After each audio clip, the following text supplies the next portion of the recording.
Everyone, स्वागत है आप सभी का फिर से मेरे एक नए व्लॉग में। तो चलिए जी, आज हम सब फिर निकल पड़े हैं जयपुर की एक खास जगह को एक्सप्लोर करने, जो कि फेमस है चौखी ढाणी के नाम से। हाँ जी, सही सुना, चौखी ढाणी।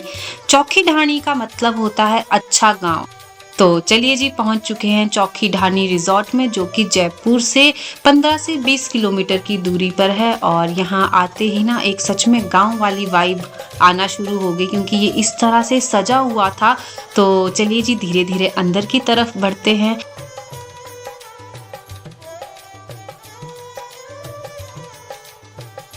चौखी ढाणी 1989 में बनाया गया था और यहाँ पर हमारा वेलकम हुआ राम राम सा जैसे प्यारे शब्दों और तिलक लगाकर, जो कि अपनेपन का एहसास दिलाता है।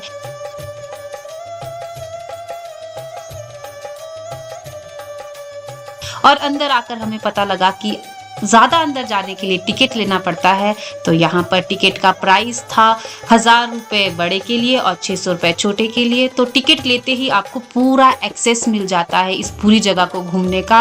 ये जगह 10 एकड़ एरिया में फैली हुई है, तो आप सोच सकते हैं कि ये कितनी बड़ी जगह होगी। और हमेशा की तरह यहाँ पर भी हमें जो है वो रश देखने को मिला। तो चौखी ढाणी के ओपन होने का समय जो रहता है वो शाम के 5 बजे से रात के 11 बजे तक रहता है। तो यहाँ अंदर आते ही सबसे पहले हमें अग्निकुंड में आग जलती हुई दिखी, जिसका हमने फायदा भी उठाया और अपने हाथ जल्दी जल्दी गर्म कर लिए। जयपुर में ना आजकल ठंड काफ़ी ज़्यादा थी, तो आग की ज़रूरत थी। जयपुर अगर आपको घूमना है तो नवंबर से मार्च तक का समय बिल्कुल सही रहता है। आगे पीछे यहाँ काफ़ी ज़्यादा गर्मी रहती है। तो लो जी, हम तो काफ़ी शुभ अवसर पर चौखी ढाणी में पधारे हैं। आज है चौखी ढाणी की 34वीं वर्षगांठ, तो हैप्पी बर्थडे चौखी ढाणी। आगे बढ़ते बढ़ते हमें इस तरह के छोटे छोटे स्टेज और मंडप देखने को मिले, जहाँ पर जो है कलाकार अपने नृत्य और संगीत से पर्यटकों को अपनी तरफ आकर्षित करते हैं। और यहाँ पर आप उनके साथ नाच सकते हो, गा सकते हो। ये आपको स्पेशली अपने नृत्य के कुछ स्टेप्स भी सिखाते हैं, तो काफी मजा आप यहाँ पर लूट सकते हैं।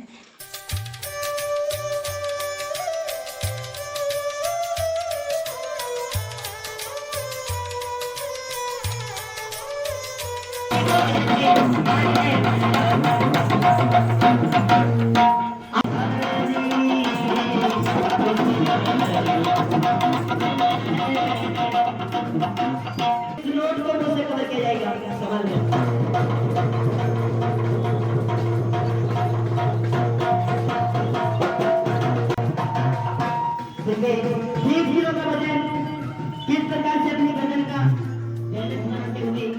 इस नोट को मुझे पकड़ के जाएगा। मेहमान चले बजाने एक बार कलाकार के लिए जोरदार ताली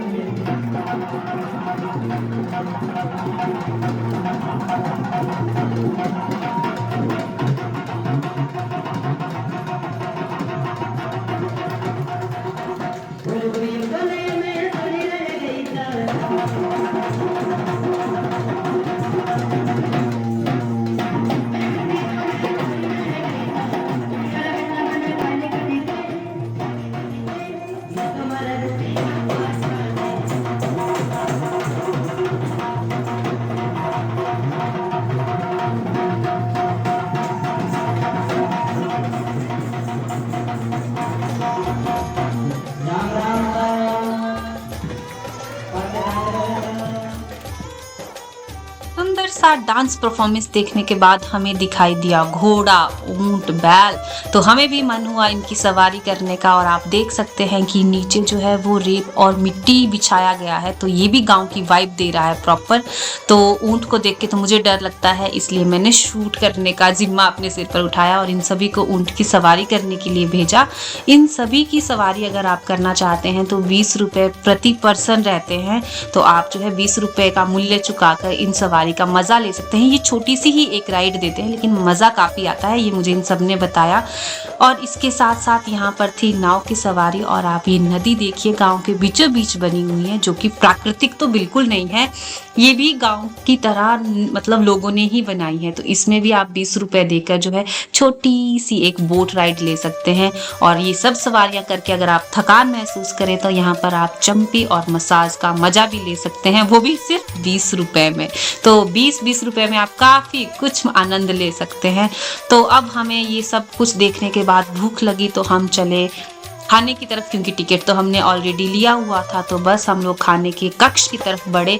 खाने से पहले जो है वो शूज़ आपको एक जगह रखने पड़ते हैं, आपको नंगे पैर ही अंदर जाना होगा। ये तो जयपुर में आपने काफ़ी जगह देखा होगा कि शूज़ उतार कर ही अंदर जाना होता है। तो यहाँ पर आप डिज़ाइन देखिए, छोटे छोटे शीशों से दीवारों पे सुंदर सुंदर जो है वो चित्र बने हुए हैं। खाना खाने से पहले इन लोगों ने हमें हाथ धुलाए और हाथ धोने के लिए गर्म पानी दिया गया था, जो कि साइड में एक आग जलाई हुई थी और मटके पे जो है वो नेचुरल तरीके से पानी गर्म हो रहा था। तो ठंडे हाथ तो ऑलरेडी हो चुके थे, गरम गरम पानी से हाथ धुल गए तो हाथ भी गर्म हो गया। और मतलब घर की जो एक याद आ रही थी इतने दिनों से, तो ऐसा लगा जैसे हम किसी के घर गए हुए हैं। इस तरह से हमारा अतिथि सत्कार यहाँ पर हो रहा था। तो बस हम लोग हाथ धोने के बाद अंदर गए। ये देखिए यहाँ पे लिखा भी है सांगरी जीमण घर, और यहाँ पर आपको मैक्सिमम चीज़ें ना राजस्थानी भाषा में ही लिखी हुई मिलेगी। अंदर जाते ही हमें बहुत खूबसूरत सा एक सेटअप मिला। ज़मीन पर बैठकर खाने के लिए टेबल लगी है, पीने के लिए मिट्टी का गिलास है, और देखिए आप पत्ते की थाली यानी पत्तल जिसे हम कहते हैं, खाने के लिए पत्तल दी जा रही है। तो मुझे 2 पत्तल लगी, एक अपने लिए एक मन्नत के लिए। इसके बाद इन्होंने जो खाना परोसना शुरू किया गया ना, इतनी ज़्यादा वैरायटी, दाल बाटी चूरमा, गट्टे की सब्जी, चटनी इतने प्रकार की, अचार इतने प्रकार का, हे भगवान। और तो छोड़िए मक्खन, घर का मक्खन भी हमें दिया गया एक छोटी सी मिट्टी की दीपक में। ये लोग हमें खाना देते देते नहीं थके, हम लोग खाना खाते थक चुके थे। ये देखिए ये मालपुआ भी हमें परोसा गया, चावल भी थे, जबकि चावल नहीं होते हैं ज़्यादा राजस्थानी भोजन में, इसमें चावल थे। 3 तरह की रोटियां थी। तो बस खाना खाने के बाद हम लोग अपने हाथ धोने लगे। हाथ धोने के लिए भी गर्म पानी था। इतना ज़्यादा खाना हम लोगों ने खा लिया था ना कि हमसे हिले भी नहीं जा रहा था। तो फिर हमें जादू वाला दिखा, तो हमने सोचा थोड़ी देर बैठ भी जाते हैं और जादूगर का जादू भी देख लेते हैं।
कैसे भी मिला तो सीधे को बुलाते हैं।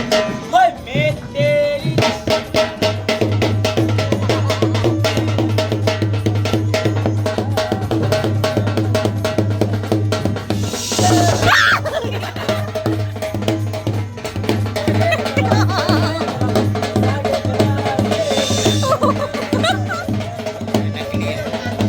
यार अचानक से आ गया ना यार।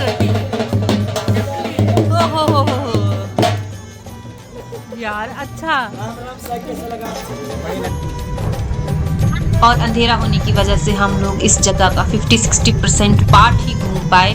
तो चलो जितना भी देखा बहुत ज़्यादा मज़ा आया। तो अगर आप इस जगह को पूरा घूमना चाहते हैं तो 5 बजे एग्जैक्ट एंट्री ले लीजिए चौकीडांड, ताकि सनलाइट में आप लोग इसका काफी ज्यादा हिस्सा देख पाए। चलिए जी, जय माता दी।